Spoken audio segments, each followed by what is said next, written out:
Hello दोस्तों, स्वागत है आप लोग का। दोस्तों आज डेट है 20 जनवरी। तो हम देखेंगे करंट अफेयर न्यूज़ में हमारे लिए कौन कौन सी न्यूज़ इंपॉर्टेंट है। तो सबसे पहले हम क्वेश्चन देखेंगे, map, national park, PIB news, the Hindu, Dainik Jagran, state, उसके इंपॉर्टेंट फैक्ट्स और आज का एक important question of the day पूछेंगे। उसके बाद रिवीजन वाला सेक्शन देखो मैंने लास्ट में डाल रखा है, तो प्लीज़ आप रिवीजन वाला सेक्शन पीछे जाकर नीचे से मतलब आप देखो रिवीजन मैंने क्या कर दिया कि अब हम एक अल्टरनेट डे पे क्या करेंगे, रिवीजन क्या करेंगे।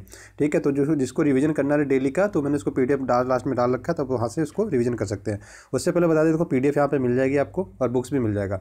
मैंने आपसे देखो एक चीज़ पूछा था, पोलैंड से कितने देशों से लगा हुआ है। मतलब मुझे एक स्टूडेंट्स नहीं मिला जिसने सही आंसर दिया हो। सबने 6 बोला है या तो 8 बोला है। मुझे एक बात नहीं समझ में आती, मतलब आप लोग थोड़ा सा भी गूगल नहीं करते हैं।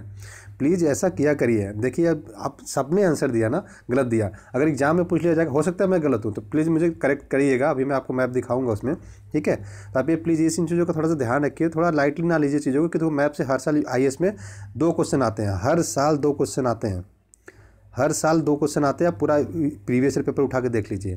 तो इसलिए दोस्तों कहता हूँ आपसे कि प्लीज़ इस चीज़ को ध्यान दीजिए, ठीक है। ये आपको बहुत ही ज़्यादा एग्जाम में काम आएगा। उस एक चीज़ और बताते हैं कि जिन्होंने देखो करेक्ट आंसर दिया था, ये आप पहले दे देते आंसर या करेक्ट आंसर देते हैं, तो अपने आपसे मैं उनका नाम लास्ट में ऐड करने लगा हूँ। तो आज मैंने 3 लोग का नाम ऐड किया, तो डेली हम एटलीस्ट 2 लोगों का नाम ऐड करेंगे जो करेक्ट आंसर देंगे और पहले देंगे, ठीक है। तो चलिए आगे बढ़ते सेशन को और स्टार्ट करते हैं। तो देखो कोलोराडो का पठार किस देश में है। अब आपको ये बताना है कि कोलोराडो का पठार किस देश में है, ठीक है। देखो कोलोराडो का पठार कहाँ, आपको ये बताना है। उसका दूसरा आपका क्वेश्चन है, 2011 की जनगणना के अनुसार न्यूनतम लिंगानुपात किस राज्य में है, और किस राज्य में है ये भी बताना है आपको। उसके साथ जनसंख्या भी प्लीज़ आप यहाँ पे जनसंख्या भी बताइए, कितना जनसंख्या। उसके आगे बात करते हैं, पृथ्वी पर कुल कितने महासागर हैं। महासागर क्या होता है, ओशिन, ठीक है। कितने ओशिन हैं आपको ये बताना है, ठीक है ना। उसके आगे बात करते हैं कि भारत का सबसे लंबा बांध कौन सा है। मैं लंबा बोल रहा हूँ, लेंथ के आवाज़ से बोल रहा हूँ, ठीक है। बड़ा नहीं बोल रहा हूँ, लेंथ बोल रहा हूँ। तो आप ये चीज़ याद रखिए, सबसे लंबा बांध कौन सा है, इसमें से आपको बताना है। वीडियो को पॉज करिए, 2 मिनट का अपना टाइम लीजिए और प्लीज़ आप देखिए किसका आंसर दे पा रहे हैं कि नहीं, और इसका क्या क्या आंसर होगा, ठीक है। उसके बाद मैं आपसे इसका आंसर डिस्कस करता हूँ। तो दोस्तों आशा करता हूँ आपने इसको क्या कर लिया होगा, सॉल्व कर लिया होगा। तो चलिए आंसर को डिस्कस करते हैं।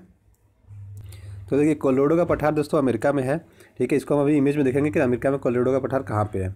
उसके बाद बात करें 2011 की जनगणना के अनुसार न्यूनतम लिंगानुपात किस राज्य में था, तो ये था हरियाणा।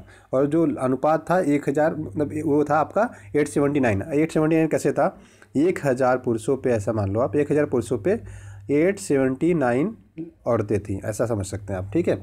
1000 पुरुषों पे 879 क्या थी, महिलाएं थी। तो आप इतना याद रखिएगा। उसके आगे बात करते हैं पृथ्वी पर कुल कितने महासागर हैं। तो पृथ्वी पर कुल 5 महासागर हैं। कौन कौन से हम वो भी देखेंगे। बहुत लोग 5 कहते हैं, बहुत लोग 7 कहते हैं, तो डिफरेंस क्यों हो जाता है वो भी हम डिस्कस करेंगे अभी। उसके आगे बढ़ते हैं, भारत का सबसे लंबा बांध कौन सा है। मैंने बताया था लेंथ के हिसाब से, तो लेंथ के हिसाब से दोस्तों सबसे लंबा बांध हीराकुंड डैम है, ठीक है।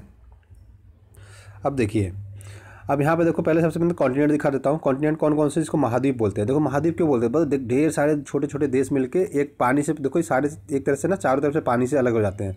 तो महाद्वीप, द्वीप किसको बोलते हैं, जो पानी में तैरता हुआ होता है छोटा सा, उसको हम द्वीप बोलते हैं। और जो बड़ा सा भाग हो जाता है तो उसको हम महाद्वीप बोलते हैं। सिंपल सा कॉन्सेप्ट होता है महाद्वीप का। तो देखो महाद्वीप तो टोटल 7 है। कौन कौन से, north America, south America, Africa, Europe, Asia, Australia और अंटार्कटिका। ये तो टोटल आपके 7 महाद्वीप हो गए, ठीक है। 7 महाद्वीप हो गए। अब बात करते हैं ओशिन की, ठीक है। महासागर कितने हैं। देखो ये साउथ पैसिफिक ओशिन बोलते हैं और नॉर्थ पैसिफिक ओशिन और साउथ पैसिफिक ओशिन बोलते हैं, लेकिन ये है प्रशांत महासागर। आपने प्रशांत महासागर का नाम सुना होगा। ये दोनों मिला के देखो एक ही है। इसको हमने 2 भागों में बांट दिया है, लेकिन है ये, इसको एक काउंट किया जाता है। इसके बाद अटलांटिक महासागर की बात की जाए तो देखो इसको भी 2 भागों में बांट के रखते हैं, लेकिन इसको एक ही काउंट किया जाता है। तो ये दूसरा हो गया। तीसरा आपने भारतीय महासागर का नाम सुना होगा, इंडियन ओशिन, तो ये आपका तीसरा हो गया। उसका चौथा आपका हो जाता है साउदर्न ओशिन, ठीक है। 5वां हो जाता है आपका अंटार्कटिक ओशिन। तो टोटल कितने हो जाते हैं, टोटल 5 हो जाएंगे, देखिए, ठीक है। अब जो लोग 7 कहते हैं उसका रीज़न ये होता है कि वो लोग नॉर्थ पैसिफिक ओशिन और साउथ पैसिफिक ओशिन को, नॉर्थ अटलांटिक ओशिन और आपका साउथ अटलांटिक ओशिन को अलग अलग मान लेते हैं। लेकिन अब जब भी आपसे एग्जाम में पूछा जाए तो आप कितना मार्क करोगे, आप 5 मार्क करिएगा, ठीक है। ये हो गई। कॉन्टिनेंट भी आप याद रखिएगा, ठीक है। और सबसे बड़ा महाद्वीप कौन सा है, तो एशिया महाद्वीप सबसे बड़ा है। तो आप ये पॉइंट भी याद रखिएगा, आपके एग्जाम पॉइंट ऑफ व्यू से ये भी इंपॉर्टेंट हो जाता है। चलिए आगे बढ़ते हैं। अब ये रहा पोलैंड। अब आपको यहाँ पे क्या नहीं समझ में आ रहा है, मतलब आप चीटिंग भी नहीं कर सकते। आप देखो ना, आप यहाँ पे से कॉपी ही तो करना था। आप वही है, देखो आप इतना भी नहीं कर पा रहे हो, क्यों मुझे नहीं समझ में आ रहा। एक साइड देखो बाल्टिक सागर से घिरा हुआ है, यहाँ पे बड़ा सा लिख रखा है रसिया। अब अगर आप काउंट भी करते तो पहुँच जाते। देखो जर्मनी, चेक गणराज्य, स्लोवाकिया, यूक्रेन, बेलारूस, लिथुआनिया और रसिया। रसिया का एक कालिनिनग्राद है, ठीक है, एक प्लेस है, ये इतना क्या है, रसिया इस पर राज करता है, ये रसिया का पार्ट है। आप काउंट करिए, 1 2 3 4 5 6, टोटल 7। आप लोग का 6 और 8 कैसे आ रहा है मुझे ये नहीं समझ में आया अभी तक। मतलब मैंने बहुत बार गूगल किया, मतलब मुझे तो लगा, एक बार मुझे लगा कि मैंने गलत तो नहीं पढ़ा दिया आप लोग को, या गलत तो मैंने नहीं, मतलब आपको मैं सोच रहा हूँ। तो मैंने बहुत बार गूगल किया दोस्तों, मुझे नहीं मिला। मैंने इसलिए एक और एक्स्ट्रा इमेज खोजी, ठीक है, कि मैं देखूँ इसमें सही में कहीं ऐसा तो नहीं मैं गलत हूँ। अब देखो यहाँ पर भी देखो, एक जर्मनी है, चेक गणराज्य, ठीक है, उसका स्लोवाकिया, यूक्रेन, बेलारूस, लिथुआनिया और ये रसिया, कालिनिनग्राड। तो आप देखो कितने हो गए, 1 2 3 4 5 6 7, 7 ही तो हो रहे हैं। आप लोग का 6 और 14 कैसे आ रहा है, मतलब मुझे समझ में नहीं आ रहा। तो प्लीज़ आप 6 और 8, सॉरी 6 और 8, आप लोग कोई 6 कह रहा है, कोई 8 कह रहा है, तो प्लीज़ एक थोड़ा सीरियसली पढ़िए। और देखिए बाल्टिक सागर से इसकी सीमा भी लगती है। मैं आपसे दोस्तों रिक्वेस्ट करूँगा, देखो 2 क्वेश्चन आने वाले हैं, ये ऐसे क्वेश्चन हैं, अगर यहाँ पे आप गलती करते हो तो ये आपके लिए सबसे बड़ा घातक हो सकता है, क्योंकि रेस से आपको बाहर कर सकता है अगर ऐसे क्वेश्चन आप गलत कर रहे हो।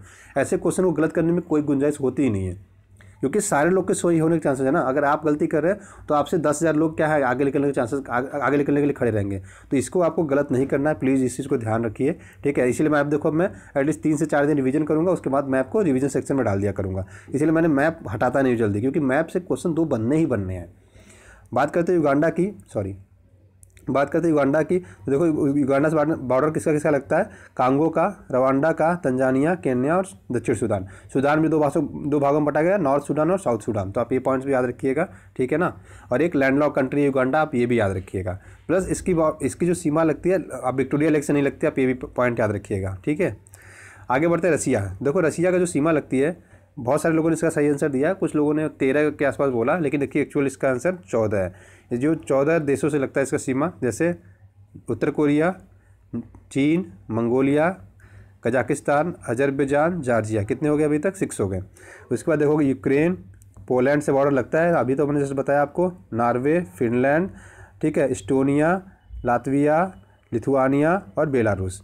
तो टोटल आप काउंट करेगा तो टोटल कितना आ जाता है आपका, 14 आ जाता है। तो इसका करेक्ट आंसर हो जाएगा 14 आपका। आगे बात करें केन्या की, तो देखो केन्या की राजधानी नैरोबी है, तो आप ये याद रखिएगा। इसकी जो शेयरिंग कंट्री है, देखो इसका बॉर्डर विक्टोरिया लेक से लगता है, ये भी याद रखना है। Tanzania, Uganda, Sudan, Ethiopia, Somalia. तो टोटल ये 5 देशों से लगता है, आपको ये याद रखना है, ठीक है। 5 देशों के साथ अपना बॉर्डर शेयर करता है। उसके साथ केन्या की राजधानी क्या है, नैरोबी। इसलिए आपको याद रखना है कि नैरोबी बहुत सारे देशों, मतलब बहुत सारे हेडक्वार्टर्स है, बड़े बड़े ऑर्गेनाइजेशन का नैरोबी हेडक्वार्टर है। तो आपको ये भी इसलिए इंपॉर्टेंट है कि इसको याद रखना है, क्योंकि देखो आजकल क्या है, यूपीएससी ने थोड़ा सा अलग ही ट्रेंड चालू कर दिया है। वो मेजर सिटीज़ को मैच ऑफ द फॉलोइंग दे देगा, जैसे लिख देगा नैरोबी और आगे उसके लिख दिएगा सोमालिया, ठीक है। अगर आपने केन्या नैरोबी याद रखा है तो आप क्या करोगे, करेक्ट वहाँ पे करके आओगे। तो आप ये चीज़ भी याद रखिएगा। अब बात करते हैं स्कीम्स की, तो देखो जिला खनिज फाउंडेशन और प्रधानमंत्री खनिज क्षेत्र कल्याण योजना।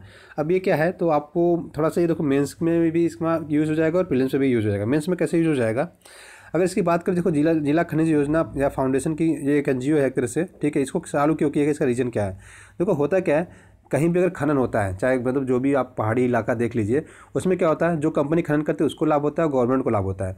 लेकिन उस एरिया में जो लोग रहते हैं, पहली चीज़ तो देखो उनको वहाँ से हटाना पड़ता है, प्लस अच्छा मुआवजा नहीं मिलता ना, उसको बहुत ज़्यादा लाभ होता है। वो अपना घर बार सब कुछ छोड़ के क्या होता है, उनको हटा दिया जाता है वहाँ से, ठीक है। उसके साथ साथ क्या किया जाता है कि जब कोयला माइनिंग होता है, कुछ भी माइनिंग होता है, खनिज संसाधन निकालते हैं, देखो पानी प्रदूषित होता है, ठीक है। पानी प्रदूषित होता है, पर्यावरण प्रदूषित होता है, पर्यावरण काट दिए जाते हैं, तो उनका पूरा हैबिटेट क्या होता है, चेंज हो जाता है। उनके रहन सहन के जो मतलब जिस एटमॉस्फेयर में रहते हैं, आप खुद एक बार सोच के देखो, अगर आपको घर से बाहर जाना पड़ता है तो आपको लगता है कि यार नहीं, सुकून नहीं है। जब आप घर जाते होंगे तो आपको लगता है यार बहुत ज़्यादा सुकून है यहाँ पे, ठीक है। भले ही हम कुछ नहीं कर रहे हैं, लेकिन घर पर ज़्यादा सुकून मिलता है। तो सेम ऐसा ही इनकी सोचो, इनके तो घर एक जगह से दूसरी जगह शिफ्ट कर दिए जाते हैं, और जहाँ शिफ्ट किया जाता है उनकी भी वहाँ भी क्या है, उनको अच्छे मतलब हालत में चीज़ें नहीं दी जाती है। तो ये दोनों स्कीम चालू की गई है उसके लिए। तो आप ये याद रखिएगा दोनों स्कीम किस काम के लिए है। तो ये देखो ये मिनिस्ट्री ऑफ माइंस ने क्या किया है, आपको इसका DMF और आपका PMKKY, ठीक है। तो ये शॉर्ट फॉर्म भी याद रखिएगा, क्योंकि देखो एग्जाम में कभी कभी ऐसे लिख के दे देगा आपको सीधे लिख देगा DMF और PMKKY क्या है, ऐसे ही लिख के पूछ देगा। तो आपको ये पता रहेगा, एक तो खनिज मंत्रालय के अंतर्गत आता है पहली चीज़।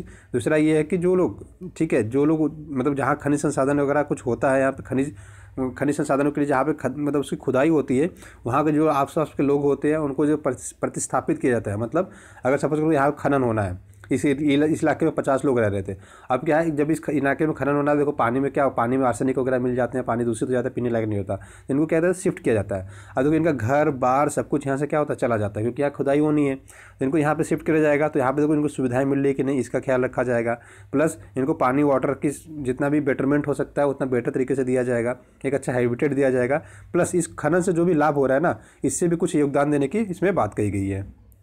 अब देखो इससे होगा क्या, इससे देखो इनकी जो जीवन की लाइफ मतलब लाइफ स्टाइल है ना, उनकी उसमें भी क्या होगी, बढ़ोतरी होगी। मतलब एक ढंग का एक जीवन ये जी पाएंगे। तो ये सारे पॉइंट्स हैं। देखो लिखने वाली जो पार्ट्स है तो इसमें सारा लिखा हुआ है, ठीक है। जो मेन पॉइंट आपको समझने वाली है वो मैंने एक एक करके आपको इसमें बता दिया। तो आप ये चीज़ याद रखिएगा, ठीक है। पृष्ठभूमि देखो यहाँ पे है, वर्षों से खदानों का लाभ खनन कंपनी, निजी कंपनी और सरकार को लाभ मिलता है, न कि वहाँ रहने वाले समुदाय को। तो उनको क्या होगा, इन समुदायों को लाभ देने के लिए ये चीज़ें कही गई है, ठीक है। तो ये दोनों पॉइंट्स याद रखिएगा। हाँ, एक चीज़ और, जो डीएमएफ है, देखो ये डीएमएफ क्या करता है, एक तो एनजीओ है, ठीक है, गैर सरकारी स्वायत्त ट्रस्ट है। ये क्या करता है, ये पूरे कार्य को संचालित करने के लिए ना जो स्कीम्स वगैरह बनाता है, ठीक है, उनकी रक्षा करने के लिए, इन सारी चीज़ों के लिए बनती है। मतलब कि अगर कोई स्कीम बनी है तो प्रभावी रूप से आप काम कर रहे हैं कि नहीं, समुदाय के हित में तो समुदायों को लेके लड़ता है। जैसे आप कह सकते हो कि किसी भी जगह पे अगर खदान की खुदाई वगैरह हो रही है तो वहाँ पे उन समुदायों को लाभ मिला कि नहीं, इन सारी चीज़ों को ये देखता है। उसके साथ साथ क्या करता है, जो PMKKY है ना, वो क्या करता है, जो इनके लिए ना जो डीएमएफ की निधियां हैं उसको उपयोग के लिए दिशा निर्देश जारी करता है। मतलब PMKKY कहता है कि आप ये काम करिए, क्या, समुदाय को सही करने के लिए। तो डीएमएफ क्या करता है, उन निधियों का मतलब क्या करता है, जारी करके दिशा निर्देश उनका पालन करता है, ठीक है। तो ये थोड़ा सा कॉन्सेप्ट आप इसमें याद रखिएगा, इसलिए मैंने पूरा डिटेल में यहाँ पे लिख रखा है। एक बार पढ़ेंगे तो आपको ज़्यादा अच्छे समझ में आ जाएगा। उसके बाद आपको पता है प्रधानमंत्री मोदी जी अभी दादर नगर हवेली में थे, सिलवासा में। तो उन्होंने देखो यहाँ पे एक मेडिकल कॉलेज की क्या की है, मतलब शुरुआत की है। तो आप क्या रखना, पहला मेडिकल कॉलेज इसलिए इंपॉर्टेंट हो जाता है, कहाँ पे है, सिलवासा में। आपके लिए एग्जाम पॉइंट ऑफ व्यू से इंपॉर्टेंट हो जाता है। प्लस देखो यहाँ पे इन्होंने आयुष्मान भारत की शुरुआत की बात कही गई, प्रधानमंत्री आवास योजना की बात कही गई है। देखो हमने इसको बहुत बार रिवीजन में डाला है, बहुत बार इसको रिवीजन किया है, तो मैं आपको बताते चल रहा हूँ कि इन्होंने क्या क्या बातें यहाँ पे कही थी, ठीक है। तो ये पॉइंट्स दोनों याद रखिए जो आपके एग्जाम पॉइंट ऑफ व्यू से इंपॉर्टेंट जाता है। एक आरोग्य ऐप भी लॉन्च किया था यहाँ पे, तो आप ये पॉइंट्स याद रखिएगा। बाकी आप देख लेते हैं कि सिलवासा कहाँ पे है, आपके लिए थोड़ा सा इंपॉर्टेंट हो जाता है, तो हम सिलवासा भी देख लेते हैं, ठीक है। अब देखिए ये है हमारा प्यारा भारत। आप देखो गुजरात के देखो एकदम गुजरात महाराष्ट्र के बॉर्डर के पास देखोगे तो यहाँ पे है आपका क्या, दादर नगर हवेली, और उसकी कैपिटल क्या है, सिलवासा है, ठीक है। अगर मैं यहाँ पे दिखाऊँ, ये देखो सिलवासा यहाँ से, अगर इसका थोड़ा जूम करोगे देखो ऐसा मैप बनता है। अगर मैप को मैं जूम आउट करके दिखाऊँ तो कोई ऐसा मैप इसका ये बनता है, ठीक है। ये है मैप पूरा सिलवासा का, छोटा सा जगह है यहाँ पे, ठीक है। आपको महाराष्ट्र गुजरात के बॉर्डर के पास में मिल जाएगा, ठीक है। तो मैप भी एक बार थोड़ा देखा करिए। अंतर्राष्ट्रीय न्यूज़ में बात करें, देखो अभी क्या हुआ कि पाकिस्तान के सुप्रीम कोर्ट ने क्या कहा, पाकिस्तान के सुप्रीम कोर्ट ने कहा कि जो POK है ना, पाकिस्तान ऑक्युपाइड कश्मीर वाला इलाका है, ठीक है, उसको बोल दिया कि क्या ये हमारा क्षेत्र अधिकार है। तो भारत सरकार ने क्या कहा, इस पर जवाबी कार्रवाई करते हुए कहा कि नहीं, ये आपका क्षेत्र नहीं है, हमारा क्षेत्र है, और हम अपने मैप से कभी नहीं हटाएंगे। भारत ने कह दिया कि देखो आप ऊपर वाला पार्ट, जिसमें यहाँ पे देखो ये वाला पार्ट क्या है ना, जो थोड़ा लाइट ब्लैक में है, ठीक है, इसमें क्या है, ये वाला POK जिसको हम पाकिस्तान ऑक्युपाइड कश्मीर बोलते हैं, इस पर पाकिस्तान कब्जा है। इधर वाला एक्साई चीन है, इस पर क्या है, चाइना कब्जा है, लेकिन है दोनों भारत के पार्ट। तो इन्होंने सुप्रीम कोर्ट ने क्या कहा कि इसको हमारा परमानेंट पार्ट है, हम इसको बहुत सारे अधिकार देने जा रहे हैं। तो इंडिया ने कह दिया सीधे, देखो ये हमारा पार्ट है, भले तुम्हारे कब्जे में, लेकिन है हमारा पार्ट, हम इसको अपने मैप से तो नहीं हटाएंगे। हम अपना मैप ऐसे नहीं बनाएंगे कि हम ऐसे मैप बना रहे हैं, हमारा मैप पहले जैसे बनता था हमारा मैप वैसे ही बनेगा, ये हमारा पार्ट पहले था, है और रहेगा। तो ये पॉइंट्स याद रखिएगा। उसके आगे बढ़ते हैं। तो देखो अभी क्या है कि गवर्नमेंट ने बहुत ही अच्छी दोस्तों कदम उठाई है कि अभी क्या है कि देखो महिलाओं को ना मिलिट्री में शामिल करने की बात की जा रही है। मिलिट्री इन द सेंस कि आपको देखो लड़ते टाइम आप देखोगे तो लड़ते टाइम महिलाएं नहीं होती हैं, बट लड़ते टाइम बस पुरुष ही होते हैं। बॉर्डर पर लड़ाई होती है तो बस वहाँ पे पुरुष पार्टिसिपेट करते हैं, लेकिन अब महिलाओं को भी वहाँ पे शामिल करने की बात कही गई। तो अच्छी पहल है कि महिलाओं का हर जगह क्या होगा, हर जगह पार्टिसिपेशन होगा। तो ये पॉइंट्स आप याद रखिएगा। चलिए दोस्तों आगे बढ़ते हैं। तो आगे देखते हैं जम्मू कश्मीर और लेह में, कारगिल में, ठीक है, दुनिया का सबसे बड़ा सौर ऊर्जा संयंत्र खोलने की बात कही गई है। तो दुनिया का सबसे बड़ा सौर ऊर्जा संयंत्र कहाँ लगेगा, तो आप याद रखिए जम्मू कश्मीर के लेह और कारगिल, मतलब जो लेह और लद्दाख वाला इलाका है, उस इलाके में खोलने मतलब लगाने की तैयारी चल रही है। तो आप याद रखिए कि इसका जो तैयारी है दोस्तों 2023 तक पूरा कर लिया जाएगा।